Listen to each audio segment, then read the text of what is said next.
Hi అండి, అందరికీ నమస్కారము. నేను మీ వాణిశ్రీని. ఆహ్, ఈరోజు స్టోరీ వచ్చేసి అత్తాకోడళ్ళ గురించండి.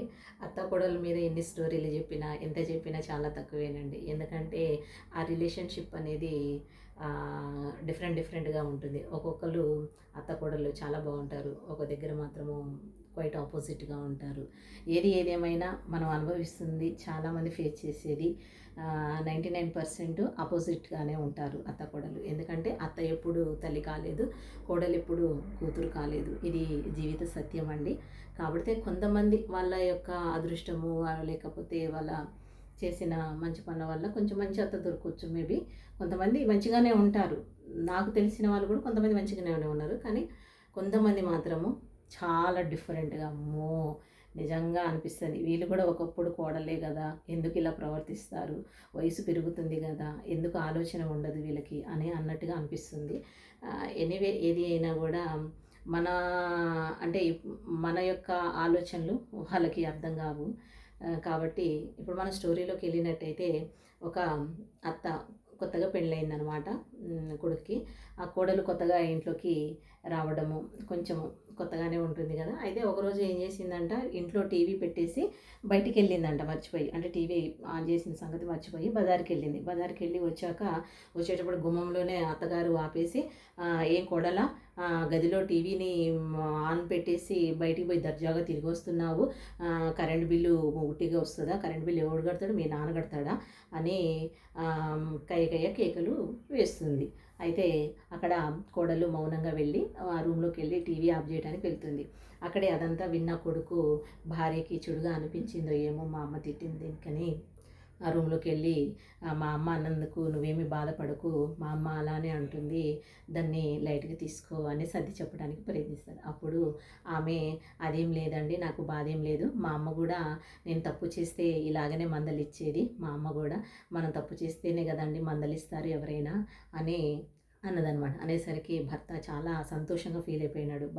నాకు మంచి భార్య దొరికింది, అర్థం చేసుకునే భార్య దొరికింది అని అనుకున్నాడు. అనుకొని మళ్ళీ ఒకరోజు అత్త ఎవరితోటో ఫోన్‌లో మాట్లాడుతుంది. ఫోన్‌లో మాట్లాడుకుంటూ చాలాసేపు గంటలు మాట్లాడి చాలాసేపు వరకు అట్లనే మాట్లాడుతూ ఉండేది. అయితే కోడలు ఏం చేసిందంటే, అత్త ఫోను చాలాసేపటి నుంచి మాట్లాడుతుంది, భోజనానికి టైం అవుతుంది, ఇంకా మందులేసుకోవాలి అని అత్త దగ్గరికి వెళ్ళి, "అత్తమ్మ, నువ్వు ఫోను చాలాసేపు నుంచి మాట్లాడుతున్నావు, ఇటు ఇవ్వు" అని ఫోన్ గుంజేసుకుంది. "భోజనం చేయాలి, మీరు ఇంకా టాబ్లెట్లు వేసుకోవాలి, రండి తొందరగా" అని పిలిచిందండి ప్రేమగా. పిలిచేసరికి పాపం అత్త కోపం వచ్చేసి, "ఏ కోడలా, నువ్వు అత్తవు కావాలని చూడకు, నువ్వు కోడలులాగానే ఉండు, ఎందుకు నా మీద పెత్తనం చెలాయిస్తున్నావు నువ్వు" అని తిట్టేసి అక్కడి నుంచి పంపించేసిందండి. పంపించేసరికి పాపం ఏడ్చుకుంటా రూమ్‌లోకి వెళ్ళి వాళ్ళ అమ్మతోటి ఫోన్ మాట్లాడింది. అమ్మ, నేను నేను ఏమనలేదు మా అత్తయ్యని, భోజనానికి టైం అయిపోతుంది, మందులు కూడా వేసుకోవాలి, రా అని పిలిచిన దానికే మా అత్తగారు నన్ను కసిరించుకున్నారు. నేను కూడా నువ్వు ఎప్పుడన్నా ఫోన్ మాట్లాడేటప్పుడు నువ్వు ఎక్కువ టీవీ చూస్తున్నప్పుడు కట్ చేసేదాన్ని, బంద్ చేసేదాన్ని చేసేదాన్ని కదా, అప్పుడు నువ్వు నన్ను మెచ్చుకునేదానివి కదా, నా బిడ్డ నా గురించి భలే ఆలోచిస్తుంది అని సంతోషపడ్డావు కదా, మరి నేను కూడా ఇక్కడ అదే చేశాను కదా, మరి ఎందుకు ఈమెకి కోపం వచ్చింది? నాకు ఇప్పుడు అర్థమైందమ్మా, ఎప్పటికీ కూడా అత్త తల్లి కాలేదు అని అర్థమైంది అని చాలా బాధగా మాట్లాడుతూ ఉంటుంది. ఈమె ఫోన్లో మాట్లాడేది వాళ్ళ అత్తగారు వింటూ ఉంటారు. వింటూ ఉంటే, "నేను ఇంక 2 రోజులు చూస్తానమ్మా, మా అత్తగారు మారకపోతే నేను కూడా స్వతంత్రంగానే మాట్లాడాలి వస్తుంది, స్వతంత్రంగా నిర్ణయాలు తీసుకుంటాను" అని అంటుంది. అనేసరికి ఇక్కడ నీతి ఏంటంటే, ఒక్కొక్కసారి మనము పెద్దవాళ్ళ గురించి ఆలోచిస్తాము. అంటే ఇప్పుడు వయసు అయిపోయిన వాళ్ళు మనకి తెలిసిన విషయాలు కొన్ని వాళ్ళకి చెప్పాలని ప్రయత్నిస్తాము. అంటే టైంకి నిద్రపోవడం, మందులు వేసుకోవడం, అది చేయొద్దు, ఇది చేయొద్దు అని అలా చెప్పేసరికి వాళ్ళకి ఏమవుతుందంటే, వాళ్ళు ఇగో పోయి ఆమేంటి నాకు చెప్పేది అనే విధంగా వాళ్ళు ఎదురు తిరుగుతూ ఉంటారు. అంటే ఒక్కొక్కసారి ఎవరు చెప్పినా కూడా మనము వినాలి. అంటే ఎందుకంటే వాళ్ళకు ఒక వయసు వచ్చినప్పుడు వాళ్ళకి ఒక అవగాహన అనేది ఉంటుంది, ఎందుకు చెప్తున్నారు ఏంటనేది. అది అర్థం చేసుకోకుండా వాళ్ళని అలా అనడం అనేది కూడా కరెక్ట్ కాదు. ఒక్కొక్కసారి చిన్నవాళ్ళు ఏం చెప్పినా కూడా వినాలి, పెద్దవాళ్ళు అనేది కొంచెము గ్రహించగలగాలి. చాలామంది ఇప్పుడున్న అత్తలు మాత్రము కొద్దిగా పూర్వకాల పద్ధతిలోనే ఇలానే ఉండాలి, ఇలానే ఉంటాము, ఇదే కరెక్టు అనే ఫోబియాలో ఉంటారండి.